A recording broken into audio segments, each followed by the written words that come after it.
YouTube, Softwash, pressure washing guys and girls. How y'all doing today? This is Lawrence out of Baltimore, Maryland, Total Wash Solutions. I wanted to do a update of a video I did the other day and a couple of modifications I did to my two manifolds. So as I explained in my previous video, I have a 1-inch manifold and a 3/4 manifold, and they both feed the 24 volt 10 gallon per minute Softwash pump. So I explained the other day that when using the 1-inch, I primarily wanted to experiment with that to see if we could get more flow, as people had said that you would get, and I did not.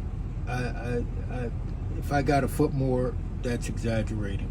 But what I did get was a lot more SH usage. Okay, so what I wanted to be able to do was to be able to, based on what I was doing and how I was feeling and what I needed, I wanted to be able to switch back and forth between the two. Okay, and what I devised to do that is a quick connect setup using banjos. Yeah, so let's take a look at that. And I haven't implemented it yet because I had to order what I needed. But anyway, I did do a rough mock-up of what's going to be the workaround to be able to use either or of the systems. Okay, so we have the 1-inch coming here, the 1/2 inch here, 1 inch out, 3/4 inch out. I said 1/2 inch, but 3/4 inch out. Okay, now what I did do was I implemented quick connects coming out. Okay, so I could switch back and forth between the two right there. Not more water. So I could, switch back and forth depending on what I wanted. Okay, so so I plumbed. I then went back and plumbed my 3/4 because I hadn't had it plumbed after I switched to the 1-inch. Okay, but in my haste, what I did was I ran a line, and I ran them backwards at first. I had my water and my SH in my mind. Now, this isn't my mind. I had them backwards, but actually, physically, I had them backwards. So I ran the two lines back, down and back, water, SH, right? But I had them backwards. So it was just a matter of pulling them out and switching into the correct tank. But then I got to thinking, well, how would I be? I wouldn't be able to use my remote 3-way valve in the field to switch from soak to rinse whenever I needed to. Okay, when I was using the 3/4 setup, because I had that plumbed to the 1-inch. So then I had to go back and sever the SH lines coming in to both units, the 1-inch and the 3/4, and I had to branch off and do a T. Okay, so that I would be able to just use either one via the 3-way valve. Okay, so I got to looking at that, and I was like, man, if you spring a leak in SH, I couldn't stop it unless I just cut the valve off. Well, I'll show you. I could stop it, but I work in the chemical industry, so when we lock out zero energy equipment, a lot of it has to be double block and bleed. Okay, if you don't know what that means, don't worry about it. But you need two sources to cut off you know, access of whatever the danger could be. So I'm gonna, and I had to order it, but I'm gonna put just a plain old banjo block valve somewhere in this line coming out to be able to cut off the SH or water, because I can run water through that if I wanted to, but primarily the SH, cut it off here, and then I'll have a T, and I'm not gonna use this T. This T came off of the 24 volt when I was running the double head, but I'll have a T, a banjo T. I'm gonna upgrade to a banjo T, more you know, leak proof. These crack easily as well, but and then on both sides of the T, I'll be able to cut off, because I'll have a valve, just a regular old ball valve on both ends. I'll be able to cut off whatever side I'm not intending to use, okay?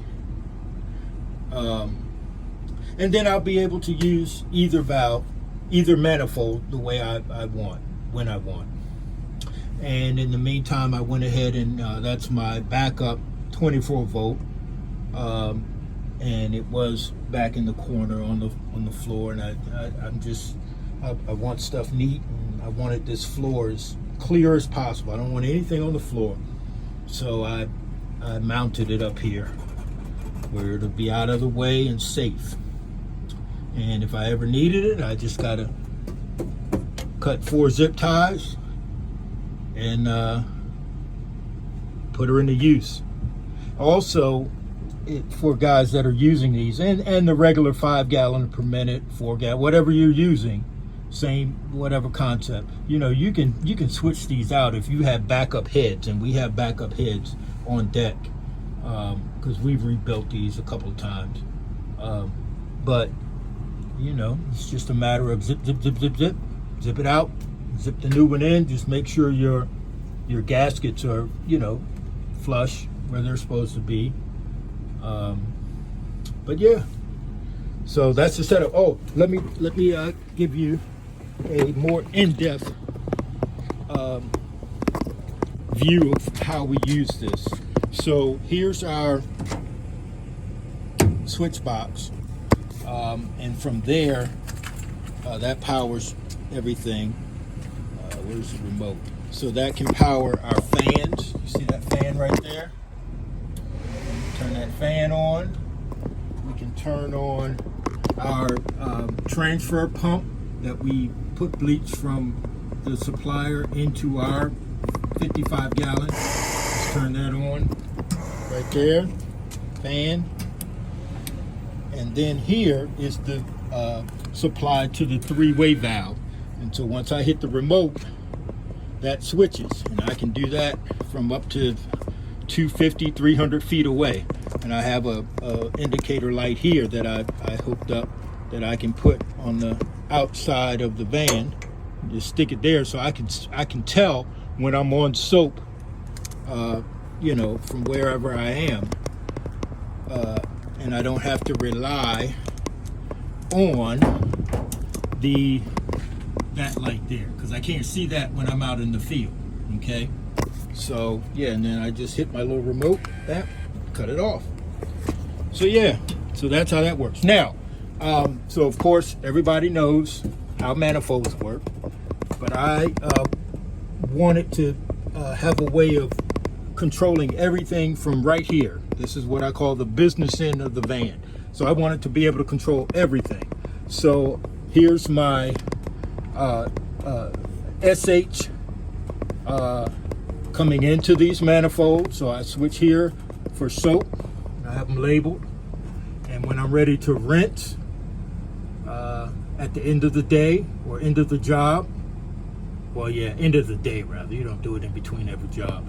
But at the end of the day, I'll just switch it back and keep pulling, and I'll open up 100% on both sides or whatever, and just run that puppy and rinse.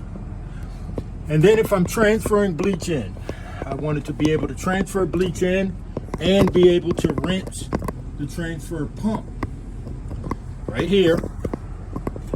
So coming in, if I'm ready to pull SH in, I just switch here for my SH in. I don't know if you guys can see that. Yep, you can see it. And then I have to go to soap fill, SH fill, and that when I go here, that puts it into the 55-gallon drum back there. And then once I'm done, I go to transfer rinse, switch her, and then I go to ground, right? And what I mean by ground is I have a hose coming out of my transfer pump going to the ground. I drill the hole through the bottom of the van and it just rinses right on the ground. Okay, and I did the same thing for the exhausts of my my generator and my pressure washer. Okay, I drilled a hole through the ground of the van, floor of the van, and boom, exhaust goes right out. Same thing for her over there. You see it right there. I gotta reattach it right here, but it goes right through the ground. So no fumes in the van. But yeah, I just wanted to give you guys an update because I didn't go into too much explanation the other day of what we got going on. But yeah, so she's still on. No, she's not on. But yeah, there's a 3-way valve that we turn soap on and off from where we are out in the field washing. I tested it. I think I got up to over 300 feet that remote can reach that and turn her on and off. So no matter where I am, I can confidently know that I'm either soaping or rinsing, one of the two. And we'll tidy it up a little bit. I try not to have any wires. You see those wires right there? They come down when I'm driving, but I'll reattach them and re-snug them up in there. I don't like anything showing, no wires or anything. But yeah, got to reattach those and snug them up. And I'll tidy this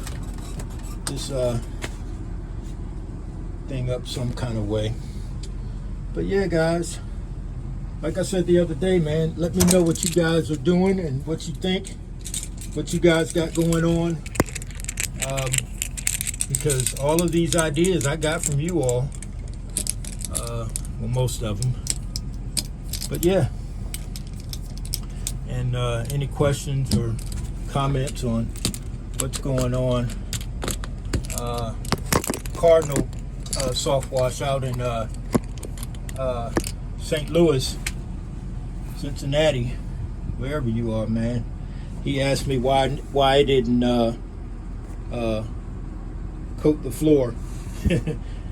Because I got this van and I just hit the road, man, and I just ran with it. So next van, I'll do that before I do it. But she's solid. She ain't rusting through. That's just surface rust right now. You give it another 5-10 years, I'll step on her and go through the floor. But I got time. But anyway, man, let me know what y'all think. These are my toolbox. Well, 2 of my toolboxes. I got a main toolbox up there. I collect tools. But my working tools that I use in the van, I keep them, mount them on the door. I've got 7 or 8 different Milwaukee 12 volt, 18 volt tools in there that I use because we work on cars and stuff too.